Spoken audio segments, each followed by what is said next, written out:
नमस्कार दोस्तों। अभी देश में आम चुनाव हो रहे हैं और हम सब लोग राजनेताओं के भाषण सुन रहे हैं। देश की जनता इस बात की अपेक्षा रखती है उनसे कि वे सार्वजनिक जीवन की बहस का और तकरीरों का मेयार कुछ उठाएंगे, उसका स्तर और ज़्यादा गिराएंगे नहीं। लेकिन बिहार के माननीय मुख्यमंत्री नीतीश जी ने एक बड़ी ही ओछी और छिछली उथली फूहड़ किस्म की टिप्पणी एक बार फिर आज की है।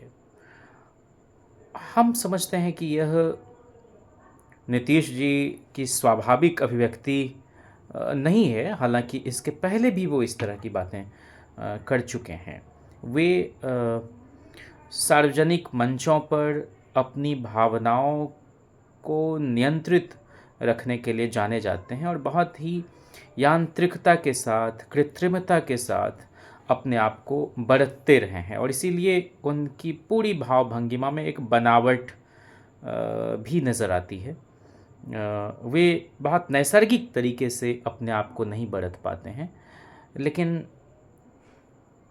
ये गांव समाज में बहुत ही स्वाभाविक रूप से देखा जाता है कि अगर आप देखेंगे कि जिनके बच्चे बहुत अच्छा नहीं कर पाते हैं, उनकी उम्मीदों और अपेक्षाओं पर खरा नहीं उतर पाते हैं, तो ये मानव स्वभाव है कि जिनके बच्चे अच्छा करते हैं नाते रिश्तेदारी में या फिर संबंधियों के बीच, मित्रों के बच्चे, पास पड़ोस के बच्चे, जाने पहचाने लोगों के बच्चे, तो एक कुंठा सी उनके अंदर पनपने लगती है और उसी में कभी कभी इस तरह की अभिव्यक्ति हमें सुनने को मिलती है। अधिक बच्चे, परिवार का आकार क्या होगा, ये परिवार नियोजन, ये सब तो बाद के दिनों की बातें हैं। लेकिन जिस ज़माने में हैजा, तरह तरह की महामारी गांव में फैलती थी, उसके रोकथाम के उपाय नहीं होते थे, गांव का गांव साफ हो जाता था, बच्चे काल कवलित हो जाते थे, इस डर से लोग अधिक बच्चे चाहते थे कि उनके हों ताकि एक दो भी उनमें से बच सकें। 5-5 बच्चे मर जाते थे, 2 साल, 3 साल, 4 साल, 5 साल, 6 साल, 8 साल की उम्र होते होते बचते नहीं थे। वो बहुत कम लोग तरह तरह के टोने टोटके करते थे, खराब नाम रखते थे किन्हीं का कि इसी बहाने वो बच जाए। मतलब गांव की बात मैं कह रहा हूँ। और आप अगर देखेंगे ध्यान से तो बड़े बड़े लोग, जैसे राष्ट्रगान हमारा जिन्होंने लिखा, रविंद्रनाथ टैगोर, वे 7 भाई बहन थे। दुनिया के महानतम क्रिकेटरों में से एक ब्रायन लारा 11 भाई बहन हैं। तेलंगाना के जो मुख्यमंत्री रहे के चंद्रशेखर राव, वे 10 भाई बहन हैं।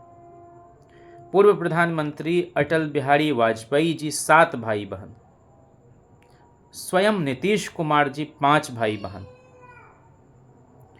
अभी के मौजूदा प्रधानमंत्री नरेंद्र मोदी जी 6 भाई बहन हैं और उनके पिताजी दामोदर दास जी 7 भाई बहन थे। और नरेंद्र मोदी जी के एक चाचा नरसिंह दास जी के 8 बच्चे हैं और एक चाचा कांतिलाल जी के 5 बच्चे हैं। लाल बहादुर शास्त्री जी जो हमारे प्रधानमंत्री रहे, उनके 6 बच्चे हुए। पूर्व प्रधानमंत्री चंद्रशेखर जी 4 भाई थे। रामविलास पासवान जी 4 भाई बहन, उनके 4 बच्चे, 2 बेटी, 3 बेटी, 1 बेटे। स्वयं मेरी माँ 6 भाई बहन हैं और मैं भी 6 भाई बहन। और मुझसे जो छोटा भाई, वो जन्म के साथ कहने की वो जिंदा नहीं पैदा हो सका था। तो कुल मिलाकर यह बहुत बेकार की बातें हैं। अब जैसे जैसे शिक्षा बढ़ रही है, स्वास्थ्य सेवाएं बढ़ रही हैं, उस तरह की महामारी अब नहीं है या कभी ऐसा ऐसा ऐसा आउटब्रेक होता है तो उसके रोकथाम के पर्याप्त उपाय हैं, इसलिए लोग परिवार को छोटा रखते हैं। लेकिन पहले के दिनों में तो ये होता ही था और बहुत स्वाभाविक है। ये कौन से पॉपुलेशन कंट्रोल के ये ब्रांड एम्बेसडर बने हुए फिरते हैं कि गरिमा विहीन टिप्पणी करते हैं। मैं इतनी ही दुआ करता हूँ और बहुत ही दिल से दुआ करता हूँ कि नीतीश कुमार जी का जैसा व्यक्तित्व रहा है वे सार्वजनिक जीवन में मर्यादित आचरण कर सकें, मर्यादित बयान उनके आएँ, पूरी तरह से वे स्वस्थ हो जाएं और सक्रिय होकर लौटें। कुछ न कुछ ज़रूर गड़बड़ है और कोई न कोई ऐसा आदमी है, ये आशंका मैं जाहिर कर रहा हूँ, जो उनके स्वास्थ्य के साथ छेड़छाड़ कर रहा है। एक अच्छे नेता का इस तरह से अवसान होते देखते हुए हमें वाकई तकलीफ़ होती है। हम दुआ करते हैं कि वे जल्द पूर्णतः स्वस्थ होकर फिर से सार्वजनिक जीवन में उसी ग्रेस के साथ सक्रिय हो सके। शुक्रिया।